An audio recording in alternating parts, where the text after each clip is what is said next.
Salimullah medical college থেকে 2007 সালে পাশ করেছি। হয়তো সোশ্যাল মিডিয়ার কল্যাণে হয়তো ফ্যামিলিয়ার হতে পারি, না হতে পারি। তারপর আমি ফাউন্ডেশন এক্সপিরিয়েন্স করেছি। অন্যান্য যে এমবিবিএস ডক্টররা যা করে সেটা করেছি। তারপর বিসিএস করেছিলাম, 10 বছর বিসিএস চাকরিও করেছি। নিয়ার অ্যাবাউট 9 ইয়ার্স ওয়েট করেছি। তারপর ফাংশনাল মেডিসিনের যেটা হায়ার এডুকেশন করেছি ইন্ডিয়াতে এবং ইউএসএ তে। তো এখন আমি আমার একটা প্রতিষ্ঠান দিয়েছি ইন্টিগ্রেটেড মেডিকেল লিমিটেড গুজরাটে, ছোট পরিসর। তো সেখানে ম্যানেজিং ডিরেক্টর হিসেবে কাজ করছি এবং chief functional and integrated medicine consultant হিসেবে কাজ করছি। তো আমার ব্যাকগ্রাউন্ডটা বলার উদ্দেশ্য এই কারণে যে সবারই এখানে যারা ওয়ার্ল্ডে যেরকম মেডিসিন আমি বলবো যে এটা রিঅ্যাক্টিভ এন্ড প্রোঅ্যাক্টিভ মেডিসিন, তাই না? রিঅ্যাক্টিভ হচ্ছে সিম্পটম অ্যানালাইজ করার পর সিম্পটমকে মিনিমাইজ করা। তো আর এটা হচ্ছে প্রিভেন্টিভ, আর কিভাবে নিউট্রিশন বেস দিয়ে শরীরকে হিল করা। তো আমি অনেক কিছু ফিলোসফিক্যাল কথা আপনার সাথে শেয়ার করতে হয় যে আল্লাহ তাআলা আমাদের শরীরের প্রত্যেকটা কোষের মধ্যে ডিএনএ আছে, ডিএনএ এর মধ্যে জেনেটিক্স আছে, জিন আছে, সেখানে মেসেজ দেওয়া আছে। কম্পিউটারে যেমন সফটওয়্যার হার্ডওয়্যার দুটো অংশ আছে। সফটওয়্যারের মধ্যে সফটওয়্যার ইঞ্জিনিয়াররা সব প্রোগ্রাম করে রাখেন কিভাবে কম্পিউটার রান করবে, কিভাবে কোন প্রোগ্রামের পর কোনটা ইনস্টল হবে। আল্লাহ তাআলা আমাদেরকে এজিট করে ছাড়েন নাই, আমাদেরকে ডিজাইন করেছে এমন সুন্দর করে যে আমরা আমাদের কোর্সগুলো কিভাবে রান করবে সেই প্রোগ্রামগুলো দেওয়া আছে। আমরা আসলে বড় ডাক্তার হওয়ার কোনো দরকার নেই, আমাদেরকে প্রকৃতির নেচারের কল শুনতে হবে, যেটা আমরা মেডিকেলে ফিজিওলজি সাবজেক্টে পড়ি, তাই না? প্রথম যে কয়েকটা সাবজেক্ট অ্যানাটমি, ফিজিওলজি, বায়োকেমিস্ট্রি, এই যে বেসিক সাবজেক্টটা, এটাই কিন্তু আসলে পথ চলা সব ডাক্তারের। হ্যাঁ, এর বাইরে কিন্তু আমরা যাই না। পরবর্তীতে হয়তো আমরা থার্ড ইয়ার ফোর্থ ইয়ার এসে কিন্তু আমরা এই যে 5টা ডিভিশন, হোমিওপ্যাথি, আচ্ছা ফরচুনেটলি আমি বলি আমার কিউরিওসিটির কারণে আমি হোমিওপ্যাথিতে ডিপ্লোমা করেছি।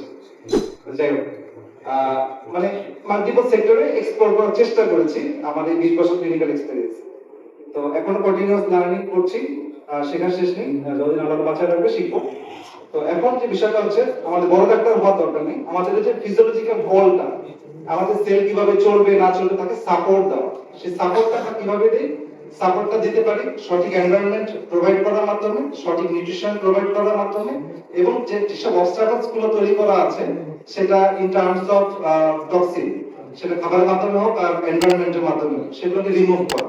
তো সেগুলো সেই জায়গাগুলোকে রুট লেভেলে, সেলুলার লেভেলে ফোকাস করি, টক্সিন রিমুভ করব, সঠিক নিউট্রিশন প্রোভাইড করব।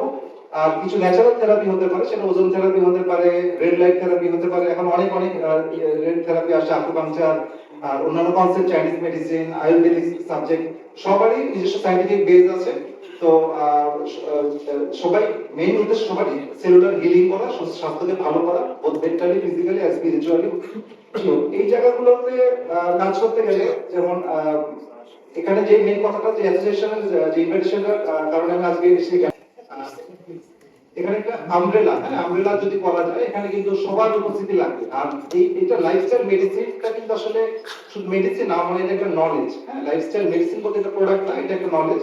এই নলেজটা আসলে অ্যালোপ্যাথিক, হোমিওপ্যাথিক বা যে ফ্যাকাল্টি কাজ করে সবাইকে একটা এডিশনাল একটা সাপোর্ট দিবে, মানে পেশেন্টের ওয়েলবিং এর জন্য কাজ করা। ঠিক আছে, এটা সার্টিফিকেশন আমি অনেক কথা বলছি, এটা সার্টিফিকেশন আমরা তো সার্টিফিকেট প্র্যাকটিস করি, সবাই তো একটা গ্রাজুয়েশন করে এসে প্র্যাকটিস করতেছে।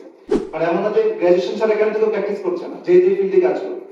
তো এটার আলাদা করে মানে একটা অবশ্যই দরকার আছে একটা সার্টিফিকেট, কারণ যে যেখানে কোর্স করুক, সে ইন্টারন্যাশনাল বডি হোক, দেশে হোক, সার্টিফিকেট নিয়ে এসে কাজ করে।